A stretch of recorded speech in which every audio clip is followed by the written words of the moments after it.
Vidrarias de laboratório. Vidrarias são um dos materiais mais utilizados no laboratório de química para realizar misturas, reações e testes. Elas têm formatos, capacidades e funções diferentes, sendo empregadas nas diferentes atividades de um químico. As vidrarias podem ser feitas de vidro comum, vidro pires, quartzo fundido ou vidro triperado. Confira as vidrarias mais utilizadas e suas respectivas funções. Balão de fundo chato, utilizado no preparo e armazenamento de soluções, pois facilita a homogeneização. Também é útil em experimentos cujas reações desprendem gases ou aquecimento brando de líquidos e soluções. Balão de fundo redondo, por suportar elevadas temperaturas e ter formato arredondado, que permite aquecimento uniforme. Essa vidraria é utilizada em processos de destilação, sistemas de evaporação a vácuo e refluxo. Balão de destilação, utilizado para armazenar uma mistura no processo de destilação. Os gases separados são direcionados à saída lateral, que é acoplada a um condensador, onde serão resfriados à medida que os vapores são desprendidos. Balão volumétrico, utilizado para preparar soluções ou diluições que necessitam de medidas extremamente precisas, já que seu volume é fixo. Bastão de vidro, possui aspecto de áster e é utilizado para homogeneizar ou agitar soluções, já que não reage quimicamente. Serve também para direcionar um líquido na transferência de um recipiente para outro. Becker, utilizado para medição de volumes, que não requerem precisão, e a presença de um bico facilita a transferência de líquidos. Essa vidraria é de uso geral, útil para realizar misturas e dissolver substâncias em experimentos. Bureta, utilizado para medir e transferir líquidos. Com ela é possível controlar o escoamento do material, rápido ou por gotejamento, pois a torneira na extremidade da vidraria permite fazer esse controle. É amplamente utilizada em titulações para comportar a substância titulamente. Condensador, utilizado para condensar os vapores separados no processo de destilação de misturas líquido-líquido e sólido-líquido. Ele funciona acoplado a uma mangueira que transfere a água fria para as paredes da vidraria. O vapor quente entra no condensador, troca calor com a água e é resfriado. Coluna de fracionamento, utilizada para destilação em pequena escala, cuja separação dos componentes da mistura homogênea ocorre pela diferença de volatilidade das substâncias. Dissecador, utilizado para eliminar a umidade de materiais com auxílio de um agente secante. Geralmente, utiliza-se sílica gel na secagem. A vedação do dessecador permite criar uma atmosfera controlada e livre da umidade. Erlenmeyer, utilizado para preparar soluções, armazená-las e realizar experimentos que necessitem de aquecimento. Em processo de titulação, é geralmente utilizado para comportar a substância que vai ser titulada.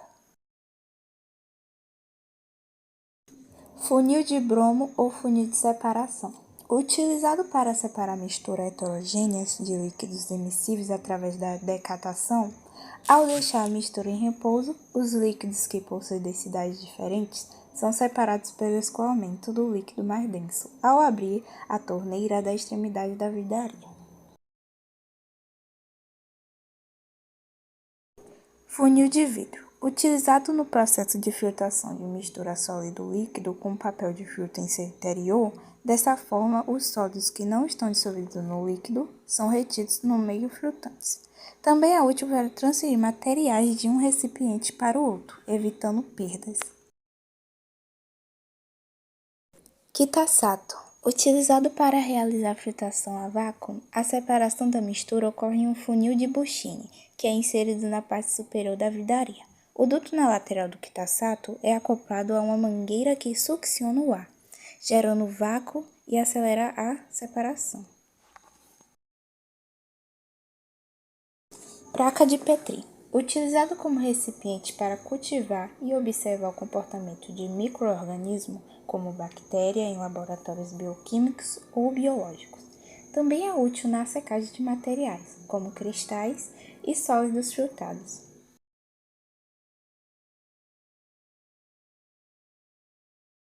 Pipeta graduada. Utilizada para medir e transferir pequenas e variáveis quantidades de líquidos ou soluções, pois possui graduações marcando o volume ao longo do seu tubo. Pipeta volumétrica. Tem a mesma função de uma pipeta graduada, porém é mais precisa por comportar um volume fixo de líquido ou solução. O material é succionado para o seu interior utilizando um pipetador ou uma pera de sucção.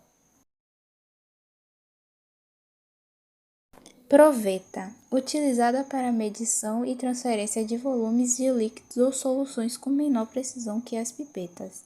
Seu tubo de vidro cilíndrico possui graduação para a marcação do volume que ela comporta. Tubos de ensaio, utilizados para realizar reações químicas, coletas de amostras ou aquecimentos de substâncias, onde os reagentes estão em pequenas quantidades. Vidro de relógio, utilizado para comportar pequenas quantidades de materiais que serão pesados em uma balança. Também é útil para cobrir recipientes e colocar substâncias para evaporações, em pequena escala. Do que são feitas as vidrarias? O vidro é um material inorgânico composto por uma mistura de matérias-primas, em sua maioria óxidos fundidos em elevadas temperaturas. O aquecimento permite que os componentes sejam moldados até que a vidraria seja formada e, após esfriada, tornar-se um material rígido e versátil. Os óxidos de metais utilizados são óxido de silício, óxido de boro, óxido de sódio e óxido de alumínio. Essa mistura, principalmente dos óxidos de boro e silicato, favorecem a resistência do vidro para que não ocorra a dilatação. Algumas vidrarias, depois de prontas, não podem ser aquecidas, pois possuem baixa resistência mecânica e química. É o caso dos materiais fabricados com vidro comum. Os vidros de borosilicato ou Pyrex são os mais utilizados em laboratório, por possuírem baixo coeficiente de dilatação. Vidrarias que necessitam suportar elevadas temperaturas são fabricadas em vidro temperado. Já o quartzo fundido não sofre interferência química das substâncias e também resiste a elevadas temperaturas. Como limpar as vidrarias? As vidrarias precisam passar por um processo de limpeza antes e após a utilização para que os testes realizados neles não sofram interferências pela presença de contaminantes. O método de higienização varia de acordo com o tipo de substância que forem inserida na vidraria e respeitando as normas de segurança. A limpeza comum de um material é feita com água corrente e detergente. Também são utilizadas escovas próprias para o tipo de vidraria, que facilitam a remoção de materiais no seu interior. Uma solução sulfocômica, mistura de água de cromato de potássio e ácido sulfúrico. E utilizada para limpezas mais profundas é água deionizada, para garantir a remoção de soluções solúveis. Se o material for composto de orgânico insolúvel em água, por exemplo, deve-se utilizar um solvente orgânico recomendado pelo fabricante. Para desenvolver as substâncias impregnadas, outra preocupação deve ter com o método de secagem. Utilizar panos ou toalhas pode deixar fibra na vidraria. O ideal é deixar secar naturalmente, ou as vidrarias que não são volumétricas podem ir para uma estufa que realiza esterilização a seco. Vale lembrar que os equipamentos individuais de segurança e proteção devem ser utilizados luvas, óculos de proteção, jaleco e sapato fechado. São essenciais para proteger do contato com produtos químicos.